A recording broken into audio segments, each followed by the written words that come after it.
Assalamualaikum warahmatullahi wabarakatuh. Alhamdulillahirabbil alamin. Wassalatu wassalamu ala asrafil anbiya'i wal mursalin wa ala alihi washabbihi ajma'in. Asyhadu an la ilaha illallah wahdahu la syarikalah wa asyhadu anna Muhammadan abduhu wa rasuluh la nabiyya ba'da.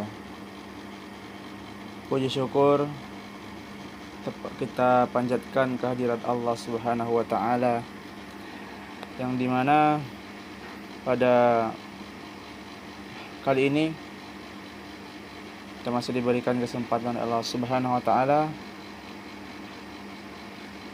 untuk kembali menjalankan aktivitas kita seperti biasanya.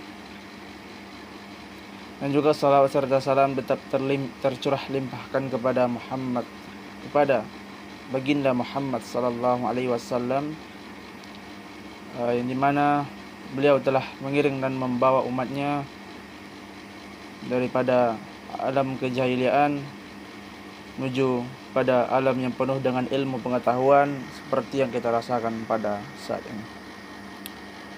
Baik, pada video kali ini saya akan berbagi cerita sedikit kepada teman-teman, berbagi kisah tentang sejarah yang terdapat di Pulau Sumatera. Jadi ceritanya ada satu kata di dalam Al-Quran, yang mana kata itu benar-benar berasal dari bahasa Indonesia. Jadi langsung saja kita masuk kepada pembahasan. Jadi Al-Quran itu diturunkan dalam bahasa Arab. Ini dikarenakan Al-Quran turun di tanah Arab dan risalah ini diemban oleh orang Arab, yaitu Rasulullah SAW. Karena itu Al-Quran juga disebut kalam ilahi.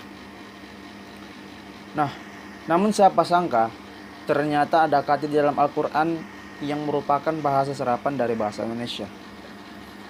Di dalam ceramahnya Ustadz Adi Hidayat memberikan gambaran mengenai hubungan orang Arab dengan Nusantara sebelum adanya Indonesia. Di Nusantara ada tempat yang namanya Baros. Letaknya di Sumatera Utara. Menurutnya, orang Arab sering mampir ke Baros dalam melakukan ekspedisi perdagangan. Orang Arab menyebut Baros dengan Barus karena memang dalam bahasa Arab O itu menjadi U. Nah, Baros adalah satu-satunya tempat di dunia yang memproduksi kapur. Maka dikenallah namanya Kapur Baros. Ustadz Adi Hidayat mengatakan di Arab tidak ada kapur. Kapur bukan bahasa Arab, bukan bahasa Yunani, bukan bahasa Jepang. Kapur adalah bahasa asli Indonesia, ujarnya.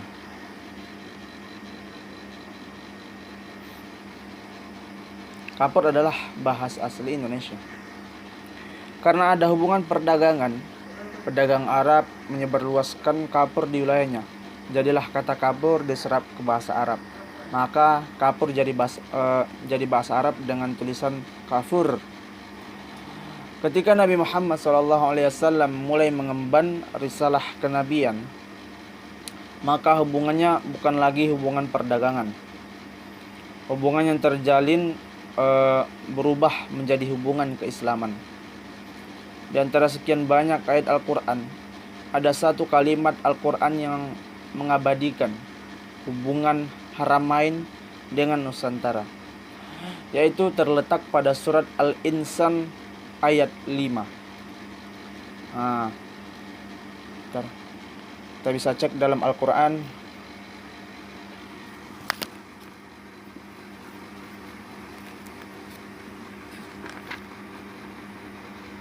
Jadi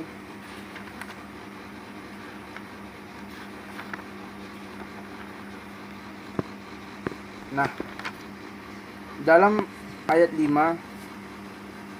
surat Al-Insan yang berbunyi yaitu A'udzu billahi minasyaitonir rajim. Bismillahirrahmanirrahim. Innal abrara yashrabuna min ka'sin kana mizajuha kafura. Jadi arti dalam ayat ini adalah sesungguhnya orang yang ikhlas dan banyak berbuat ketaatan akan minum dari gelas berisi minuman yang campurannya adalah kafur atau kapur surga yang berbeda dengan kapur dunia.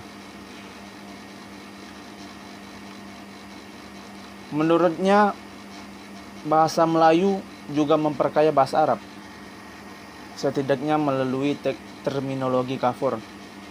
Bahkan dalam Al-Quran kata itu disebut satu kali dalam surat Al-Insan tadi. Dalam suatu orasi ilmiah di Taman Ismail Marzuki pada 11 Desember 2001, Pak Nurholis Majid menyebutkan yang dimaksud kafir itu adalah kapur dari Barus, yaitu tepatnya di Tapanuli Tengah. Yang saat itu sudah merupakan komoditas yang sangat penting di Timur Tengah. Bahkan ada indikasi sejak zaman Nabi Sulaiman. Karena itu ada hal normal belaka bila kata kafir masuk ke kesadaran linguistik masyarakat Arab basis bahasa Al-Quran kala itu.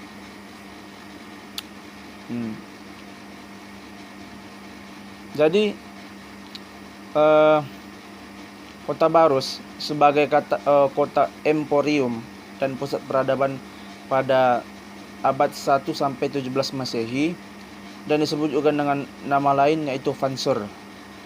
Pada masa lalu, kapur barus dan rempah-rempah merupakan salah satu komoditas perdagangan yang sangat berharga dari daerah ini dan diperdagangkan sampai ke Arab dan juga Persia.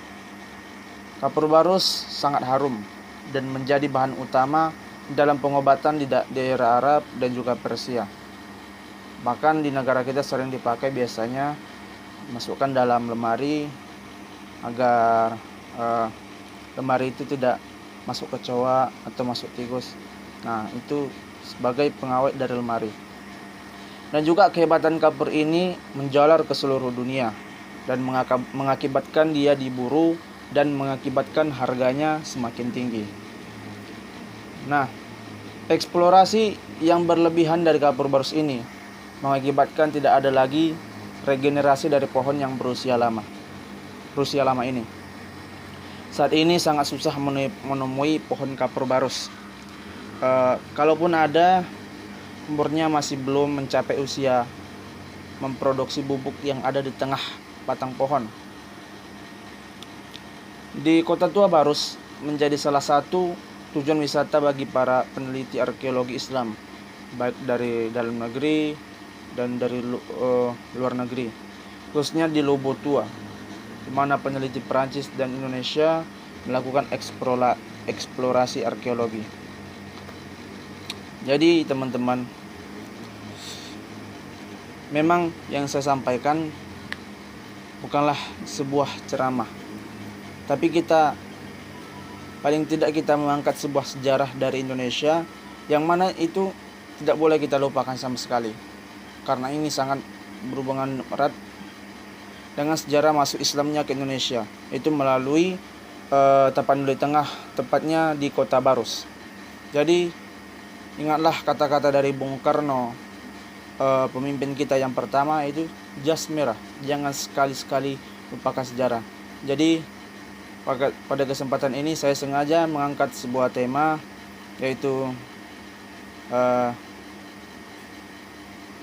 berdasarkan sumber dari Ustaz Adi Hidayat yang mengatakan bahwa ada satu ayat dalam Al-Quran yang diangkat dari bahasa Indonesia. Jadi sekianlah mungkin yang bisa saya sampaikan. Jikalau terdapat kesalahan kata dan juga tutur kata saya yang tidak enak didengar oleh teman-teman. Ya mungkin itu dari kesalahan saya sendiri. Dan jikalau terdapat banyak hal-hal menarik yang menurut teman-teman itu dapat dijadikan sebagai sesuatu yang dapat di-share atau dibagikan, maka jangan sungkan-sungkan untuk men-share ke teman-temannya. Baik, terima kasih atas kesempatan dan waktu untuk menonton video kali ini. Iza wajadtum kalimatan khata'an afwan minkum wabillahi taufiq wal hidayah. Wassalamualaikum warahmatullahi wabarakatuh.